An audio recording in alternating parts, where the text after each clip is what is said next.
Hey everyone, it's Lizzie and welcome to my channel. So as you can tell from the title, today is going to be a summer / end of summer haul. So I used to do hauls way back. If you've been following my channel or if you scroll down far enough, I used to do hauls all the time.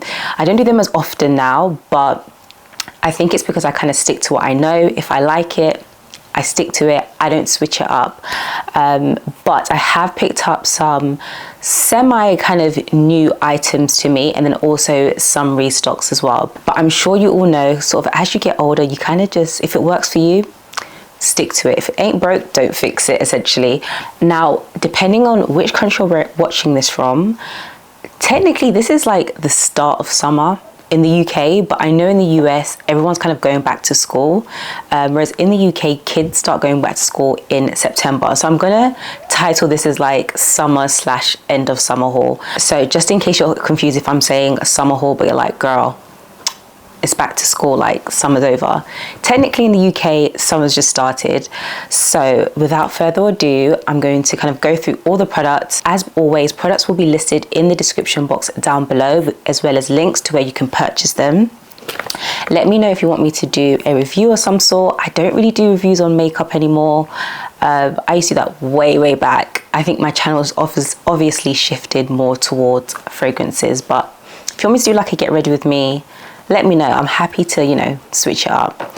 So without further ado, let's get started. So I have everything on my lap here in a like big basket. So I'm just gonna pull things out and kind of just let you know as I go. So first thing that I picked up was the Too Faced Born This Way concealer, and I actually purchased two. I've been using this concealer for quite some years now, and if you look at my current tube, it is diabolical. I cannot show you because it's actually very embarrassing. Might be borderline expired. I don't think it is, but it's very old because I pretty much use it every day.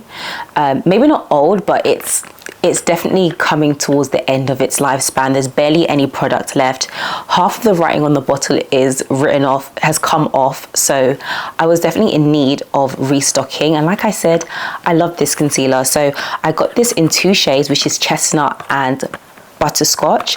Chestnut is meant to be my kind of natural concealer shade.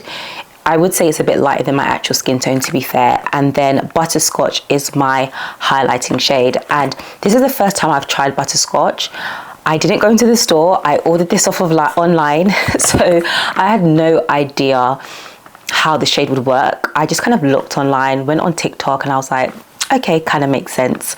So what I love about this concealer is that it is super creamy and full coverage. Now, I'm so thankful that I don't have kind of blemish prone skin, but if you're somebody that has kind of dark marks, discoloration, acne scars, this is definitely a product that you'd want to use because it will cover those quote unquote imperfections, although they're not, perfectly. And technically, I don't think I need something as full coverage as this, but I love the way it looks. I'm wearing it right now on my skin, and I absolutely love that it's a multi-purpose concealer. So you can use it as a concealer as well as a foundation as well if you don't want to use an actual foundation. So tried, true, tested, absolutely love. I feel like Too Faced do a good job with this concealer. I have heard that they have changed the formula, but girl, I didn't notice a difference. It is just as great as when as my first bottle that I have. So highly recommend the Born This Way concealer, super coverage. And since we're on the Too Faced bandwagon, I figured why not show the other Too Faced item that I picked up. This is actually a new item to me, and it's the Soft Blur Flexible Finish Setting Powder. I was in desperate need of a setting powder, so I'm currently using the Dior, girl, I don't know what the name is called, but I will have it on the screen somewhere. And it's a very light and thin setting powder.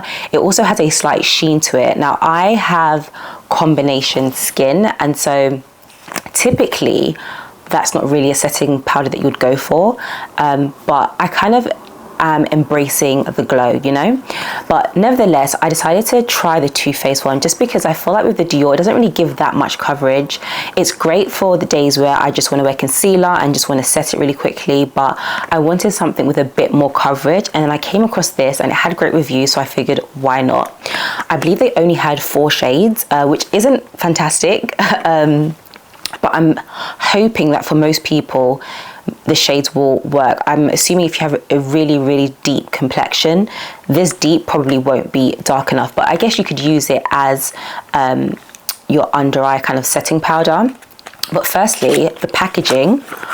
One thing Too Faced is going to do is suck you in with some good packaging, and I just love that it's this beautiful heart-shaped powder. It's so pretty. I love that it has a mirror as well, which is always a plus when you're on the go and you kind of need a mirror on hand. And so far I would say it's okay. I wouldn't say it's anything like spectacular and out of this world. It doesn't necessarily have that blurring effect, but it does the job of setting my makeup, which is what I needed. So I will let you know how I like it so far. I've been using it for about a week and a half maybe, and like I said, it does the job. But is it something that I would repurchase? So far it's not anything that's extra amazing, so we'll see how this goes. Talking of setting powder, I did pick up 2 of my go-to setting sprays. Girl, if you have not tried these items, I would highly recommend. So the first is the Charlotte Tilbury Airbrush Flawless Setting Spray. Now, everyone we know, everyone and their grandmother and their sister cousin, everyone talks about this, and I would say it's 100% worth the hype. Now, this combined with the One Size Setting Spray, which is also an item that I picked up, these two are a match made in heaven. Now, if you want more of a dewy finish but doesn't make you look super shiny, the Charlotte Tilbury Setting Spray is fantastic. I feel like it just takes your makeup from powdery and cakey to literally flawless. It's literally in the name. I'm not exaggerating. I don't know anyone that doesn't like this. Every time I've had my makeup for long periods of time, it always looks really good. Now, it doesn't look the same as when I like originally applied the makeup, but I don't look like an oily, cakey mess. I think it just does a beautiful job of making you look absolutely flawless. Then you get the One Size Setting Spray. Fantastic. So I find that if you do have dry skin, the One Size Setting Spray is probably something that you don't want to use because it is a matte setting spray. But I find that this does a great job of mattifying my skin but still looking flawless. And how I like to use it is I'll use the Charlotte Tilbury setting spray, I'll let that dry down, kind of do my own thing, maybe do my edges or something, and then I'll give it like 5 minutes, and then I finish it off with the One Size Setting Spray. Guys, I kid you not, this combination is absolutely fantastic. I'm obsessed with it. Highly recommend. Now let's take it back to the OG product. Now remember, like 10 years ago, if you guys are watching YouTube 10, 12, maybe even 15 years ago, 15 might be a push, but back in the day when MAC used to be that girl, everyone either worked at MAC or they had an entire MAC collection. I feel like over the years now, especially now, nobody really talks about MAC. It kind of has died down a bit. Nobody like talks about new collections that they come out with. If they do, I don't even know if they come out with like those limited edition collections like they used to back in the day. Let me know actually, because I would really love to know if they do still do that. But nobody really talks about it because so many brands are up and coming and are just doing great things. And MAC, personally, MAC is still a trusted brand for me. They do what they need to do and they do fantastic staple products. Now, firstly, I picked up was the powder blush in the shade Raizin. Now, I used to have this years ago and I had to throw it out sadly because the consistency of the blush basically had gone bad, girl. It had gone bad. Whenever I'd apply it, it would be this weird texture and it would be super powdery and it wouldn't show up on my skin. Like I would have to literally go in and apply and reapply again, and I could barely see it. And I was like, okay, I think this is expired because it's just not applying the same way it used to. So I picked up another one because I absolutely loved this shade. I also love Burnt Pepper, which is my go-to shade, but Raizin was tried, true and tested. If you know, back in the day, if you had a deep complexion, every girl and their grandmother was using Raizin. You look at it, you're like, I'm not really sure it's giving, but when you apply it, I kid you not, it does what it needs to do. It's really natural, really great for every day, if you're somebody that wears makeup to work, and I absolutely love it. I think I do prefer Burnt Pepper because it's slightly more reddish or pinkish, from, if I remember correctly. I do have it somewhere, but actually let me get it out real quick. Okay, so this is Burnt Pepper, and then this is Raizin. I don't know if you can see that there. I'm trying to like counteract the lighting. This is also, I'm gonna have to repurchase this one too because she's getting old as well, but I feel like Raizin is a bit more muted, while Burnt Pepper is slightly more on the red side. But I love a terracotta blush. If you're a deep skin girly and you don't know what blush to go for, and you don't want anything too loud and in your face, highly recommend Burnt Pepper, Raizin, and I think there's a few other shades, but I had to re-up on that. And then I picked up two items that are new to me, but I think are definitely like OG items. The first is the MAC lip pencil, and I have this in the shade Chestnut. Now I know for a fact that this back in the day was a shade that everyone used, and I can't lie, like I'm wearing it today, absolutely love it. I love a brown lip liner.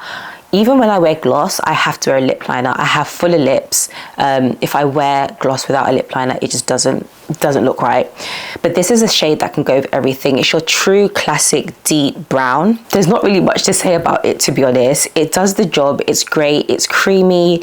It's pigmented enough. I do find that I have to like go over it quite a bit because my top lip is darker than my bottom lip, but I absolutely love it. I did wish like it came with a sharpener of some sort, or if they like changed the packaging so you could, you know, twist it up instead of having to sharpen. But this is an OG product. I remember it was this one, and I think it was Stud. I might have made that one up, I'm not too sure, but I know that this shade, like back in the day, everyone used to have, and I can see why it was hyped back then. So we need to bring this back again. Bring back the OG MAC shades and products that everyone used to love, because they do the job. And then the other item that is actually very new to me, and I'm not sure if it is as popular, but it's the Pro Brow Definer. So I've been using the NYX brow pencil for quite a few years now. It does the job, it's great. I do find though that it's not as pigmented as I'd like. I have to go over with the NYX brow pencil over and over again, and I have to kind of do the same strokes quite a few times in order to see it. I don't have very thick brows. They're, I wouldn't say sparse, but they're not the thickest brows. I do need to fill them in quite a bit. But I used this today and I absolutely love it. It's basically like the NYX Brow Wiz, but I think just a tad bit better, only because, like I said, I don't need to do as many strokes. I can just do one line at the bottom and at the top to kind of shape my brows, and I can instantly see it. Whereas with the NYX one, I find that I have to like go over quite a few times. I love the fact that it is a twisty product because I don't have to sharpen it, and then it also comes with the spoolie at the end. So I really do like this. I got this in the shade Stud. Oh wait, did I make that? I said this lip liner was in the shade Stud. I don't know if I made that up, but anyway, this is in the shade Stud and it does the job. It's basically like a really deep brown, almost black, but it isn't black, so that's just a bit too harsh. I'm wearing it today. I'm a bit biased, but let me know how you think it looks. I don't do anything dramatic with my brows. I kind of just fill them in and follow the current shape that it is. So that's the brow pencil from MAC. And then the last two makeup items are makeup sponges, and again, these are like OG products. I need to call this like an OG haul or something because I'm taking it way back. So the first is the Real Techniques Miracle Complexion Sponge. This sponge I've been using for years. I just basically needed to replace it. I usually buy the double or the quad pack, but I'm not really sure why I bought the single, but nevertheless, this does a really great job. It's a cheaper alternative to the Beauty Blender, which is also an item that I purchased. I think it's like a fraction of the Beauty Blender price, and I really love that it has this flat top in order to kind of press in your foundation, and then the bottom is also pointy so you can get underneath your eyes. So I love the shape of the product.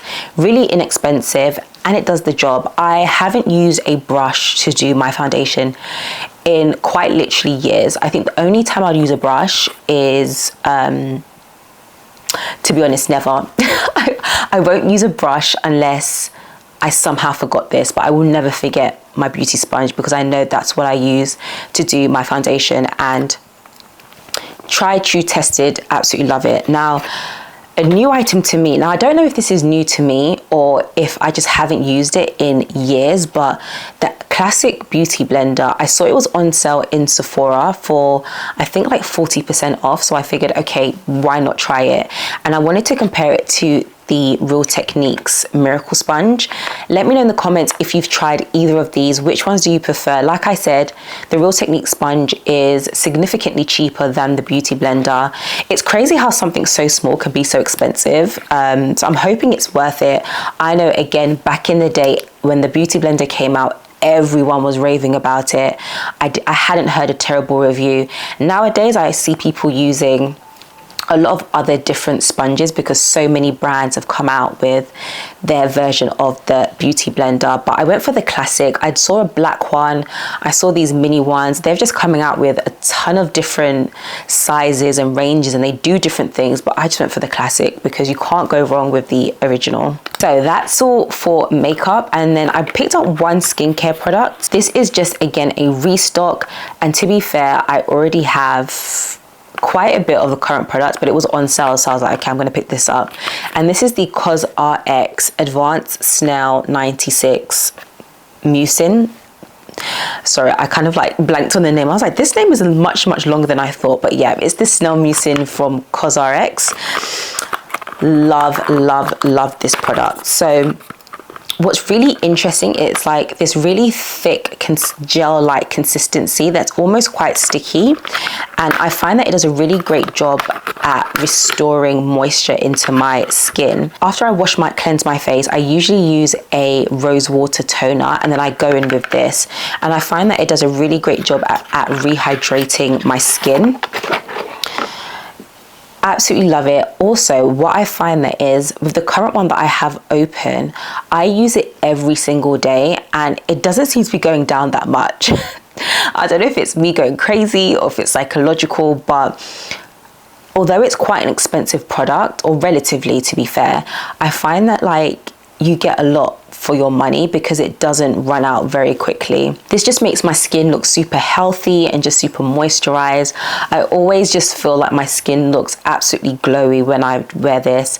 I do pair it with a vitamin C or sometimes a hyaluronic acid, just kind of depending on where my skin is at. But then some days where I just don't have time, I'll just wear this on its own. You only need a small amount and it covers your entire skin. And a really important tip, you don't rub it into your skin like you would do a classic serum. You kind of like pat it into your skin, and then for me, my face just instantly feels moisturized, it feels smooth, it feels hydrated, which is exactly what I use it for. For me, I'm very much influenced by online people that I watch on YouTube and TikTok and things like that, and that's why I tried it. But when I looked at other products in their range, I'm like, I don't even know where to start. Like, what do I do? What do I get? So if you've tried anything from CosRx, let me know what you love and what you think would work well for me. So just to give you a backstory of my skin type, I have combination skin. My skin's not very problematic, but I do have some hyperpigmentation around my chin area, which I don't think their products will actually help with, but for the most part, my skin likes everything. So let me know if you've tried anything from CosRx. And then lastly, to end my summer haul, I picked up some clothing items. When was the last time I showed clothing on this channel? I know, it's been forever, ridiculous. But I picked some items from Lululemon. Girl, I get the hype with Lululemon. I do. Because the quality, insane. Like, I don't know what they put in this thing or what it's made out of. I am not very familiar with fabrics. I have no idea, but what I do know is the quality of these feel insane. You cannot compare this to like a pair of leggings you'll buy off of Shein. No shade to Shein or any of those brands, but the quality is insane. So the first pair that I picked up are, I believe, a classic. So it's the Lululemon Align pants in the 25-inch. It's really interesting because I'm about 5'6", I would say, and according to the website I should have picked up the 28, but then when I went into Selfridges, which is where I tried this on and purchased it, the 25 was perfectly fine. So I don't really know how that all works. I did pick it up in a size 4, and it's literally just a classic, the classic pair of the Align leggings in plain black. You can see you've got the classic Lululemon stamp on the back. Honestly, it doesn't look like anything spectacular. You're probably thinking, girl, why are you showing me some black leggings? But I kid you not, these feel so luxurious. Okay, luxurious might be an exaggeration, but the quality is unmatched. It feels so incredibly soft. I'm hoping that, like, I haven't done much research, but from what I see online and the hype, I get it. It's not just an expensive brand for no reason. Like, I get the hype. So it's just a plain black leggings, and I live in leggings, yoga pants. I like comfortability. I would much prefer to be in leggings or flared leggings, yoga pants, tracks, anything but jeans, because I just like to be comfortable. So I picked these up because they kind of just go with everything. I actually picked up 3 pairs of leggings, and they're all black. These were actually on sale, and these are the ribbed HR pants. So similar to the Aligned, but, oh no, they're both actually aligned, but it's just basically just a ribbed material. So this is just how they look. If I zoom in, you can see that they're slightly ribbed. I don't know if you can see that. So they're slightly ribbed. And again, they're exactly the same as the other pair, just it's a ribbed material. And I also got these, of course, in a size 4. These were actually on sale. Lululemon had their sale a couple weeks ago, I think. There might still be items. Yeah, I figured, shoot, it's on sale, why not? So, and usually I find that with sales on Lululemon, for when I've checked in the past but I've never purchased, they never have any sizes in stock, or the sizes that I need in stock. So again, got that in a 4. And then the other pair were the Lululemon Align Mini Flare. I love a flared legging. I love it. I'm in my like flared legging era, or flared trousers, pants, jeans, whatever. I love anything flared. This is a mini flare. Now, I was a bit hesitant about this one because I find that like the flare just hits differently, and the flare's kind of like long. I don't know how to explain it, but again, it's basically like the classic like Align black, and then it just flares at the bottom. I'm gonna see if I can get some pictures. I was meant to film like some B-roll for you guys, but let's not get into that. And then the last item is, what is this called? The Define Crops jacket. And this is the Nulu version. Obsessed. Like, I did buy into hype a little bit because I was seeing a lot of videos on TikTok where girls were having these cute matching sets, and I was like, I kind of want to set, but I'm gonna actually wear these. Like, I will wear this to go to Pilates or something. I just got the classic black. Now, I did want the black with gold hardware, but it was out of stock and I was so annoyed. But this is just how it looks. It's just a zip up, and I got it in the cropped, which I'm really happy about because I find that I wear a lot of cropped items, and so this kind of just works really well. And it's literally just black on black. You have the classic hair tie there. And yeah, literally, I don't know what else to say about it other than fantastic quality. It fits like an absolute glove. This I got also in size 4 as well. This wasn't on sale, so the last 2 leggings were on sale. The classic line wasn't on sale, and this also wasn't on sale. I feel like they have like the most random colors in the sale. They'll have like a random red or a green, which is fine, but I don't really want a green jacket, like a bright green jacket. So that's all for my summer haul. Thank you guys so much for watching. I feel like it's been a great session, just yapping, taking you through all the products that I've purchased. Let me know if there's any summer classics or any summer faves that you've tried. Surprisingly, I haven't picked up many fragrances, but it is what it is. Let me know in the comments any summer fragrances that you've tried. But thank you all so much for watching. Everything mentioned as always will be in the description box down below, and I'll see you all in my next video. Bye guys.